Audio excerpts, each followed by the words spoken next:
all the couples, singles, wives, husbands, no matter what age you are, if you're looking for biblical wisdom on relationships and marriage, you are in the right place.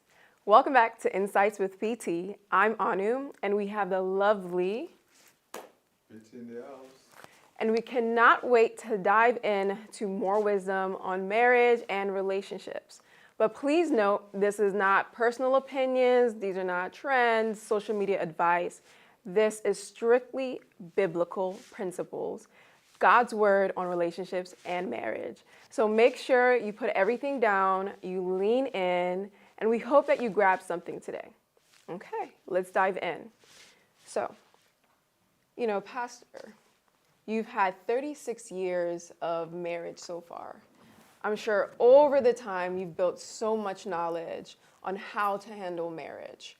But I'm sure before you started, you didn't have this same wisdom that you've gathered. Did you or Pastor Kofo have any form of fear about getting married? And if so, what were they? And how did you overcome them before getting married? Because many people could be fearful of marriage right now.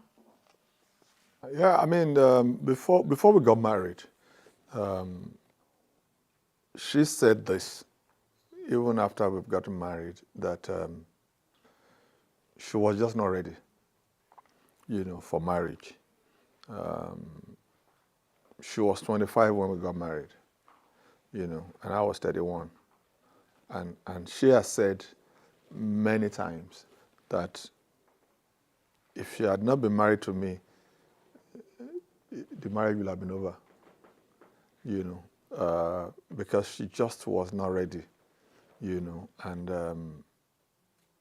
according to her, kudos to my patience and my wisdom, because I was able to be patient with her and to navigate it, so that's one. For me, I didn't have any trepidation. I in my head, I really wanted to get married at 28, but I didn't even meet her till I was 28, so the 3 years that we dated was more or less, over time for me. Do you understand? But it was a good time so that we were able to get to know each other and to be able to grow our faith, together. Because I also got born again at 28, So we were able to grow together as believers before we eventually, got married. But there's something about me, over the years that I've always loved a good challenge. I've never backed up from any challenge. And I'm not a fearful person, either about life or projects or things. I'm not a fearful person, I believe in putting everything that I have into it, and if I don't know anything, I'm a faithful person in relationships. To my friends, I'm faithful. I don't backstab my friends, I don't. I'm much more in a marriage relationship, you understand? And I believe that if we stand true on that, our spouses over time will also rise up, to bring the same energy into the relationship.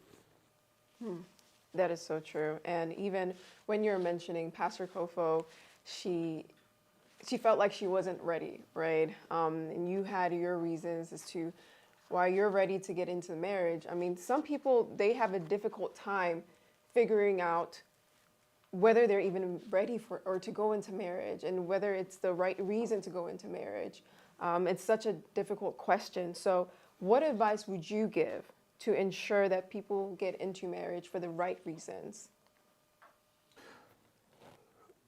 Without sounding spooky, honestly, I look back there was a day I was discussing with some of my friends, and I took them through my life journey to date. And it's not because they didn't know snippets of the life journey, but they didn't know that it was that deep. And I told them, at every point of a major decision in my life, God has always been there. Since I got born again, I've made God the bedrock of any decision that I take. Do you understand? So in dating her and getting married to her, strictly based on God. Strictly based on God. Now, a lot of women will not like that because it's not romantic. Do you understand? And I get it, but except the Lord builds a house, they labor in vain. You can be so romantic and the marriage will not work. So you have to know that the foundation of this institution called marriage was made by God, and yours also must follow suit. You understand? So once I know that this is God that has spoken on an issue, I go into it with everything that I have. Because it might look daunting, but I know it will work out because God is at the foundation of it. Yeah. Do you understand? So I tell people, try as much as possible to hear God on major aspects of your life. Major, so that when you get deep into it, you don't look back second-guessing yourself. Yeah. You don't look back doubting your abilities. Do you understand? Because you know that at the root of this is not about you. It's about God. And I can tell you one thing. God is able to watch over and perfect his word over every life that he has spoken to. Do you understand? So that truth and that revelation has been my guiding principle. I didn't have anything when we got married. And I mean, yeah, I had a career, that was going on. That's just about it. And I had life in me. That's all about it.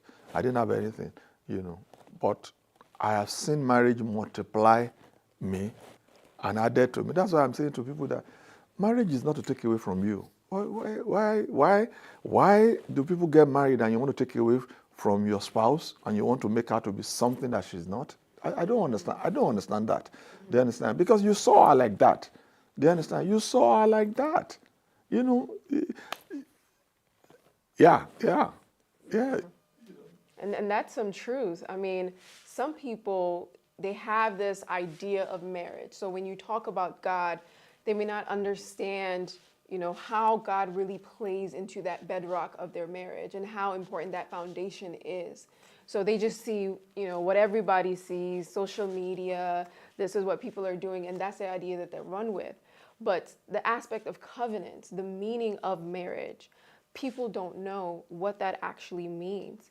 So what would you say, what advice would you give for someone who's trying to understand the meaning of marriage, the meaning of covenant, and not just the excitement of I love you, I love her, but really understanding why this is an important thing to be God ordained? You don't fully understand it until I think we see Christ in glory, because we learn day by day. We get to know more every day. But what I always tell people is that the little that you know, walk in that revelation. The little that you know, walk in that revelation. The marriage of individuals is likened by Paul as the marriage of Christ to the church. Number one, Christ died for us while we were yet sinners, which means that we are not perfect. So stop looking for a perfect wife or a perfect husband, because you yourself, you are not perfect. Yeah. Do you understand what I'm saying? So that's number one. So you always give them room that people will make mistakes. Do you understand what I'm saying?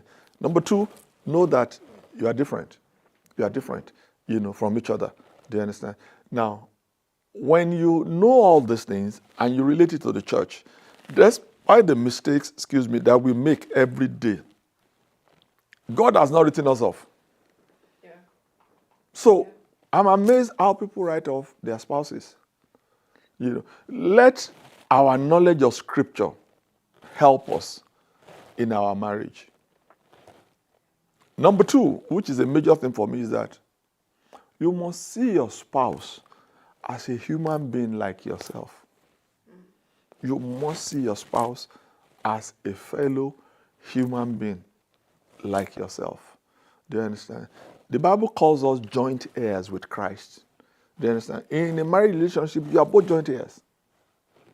There is no team A or team B. We are on one team.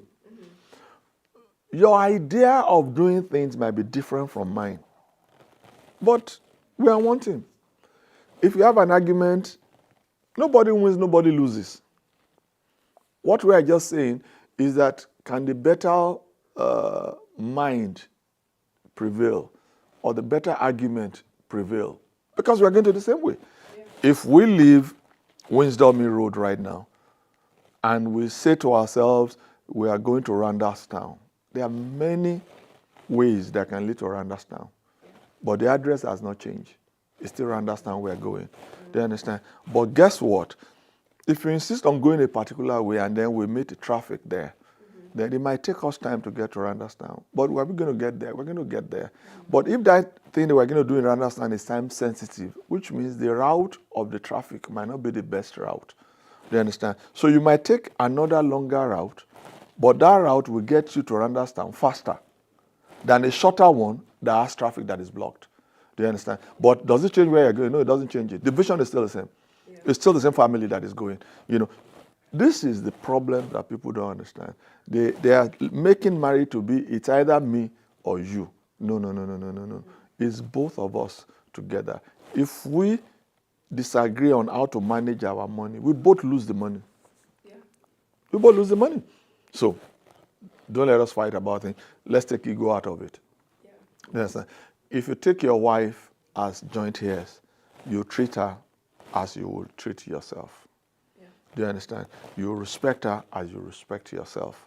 Do you understand? You listen to her.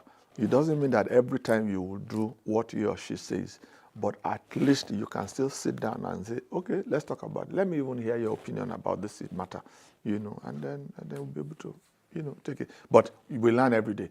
We learn every day, because people change, scenarios change, times change. So you have to be a bit flexible, to be able for my marriage to work. You have to be. Wow. That has been a great session. I've learned a lot. I hope you guys have learned a whole lot. And this is supposed to help us grow in our relationships, in our marriages, with the help of God, with the help of the Word, biblical principles. Remember, this is not for social media advice. This is not your personal opinions. This is helping us grow through Christ in our marriage, in our relationships. So as we end today's session, I hope you guys had a great time, had a great moment, and we look forward to seeing you all on the next Insights with PT. So I'm Manu, signing out, and PT in the house. All right, see you next time.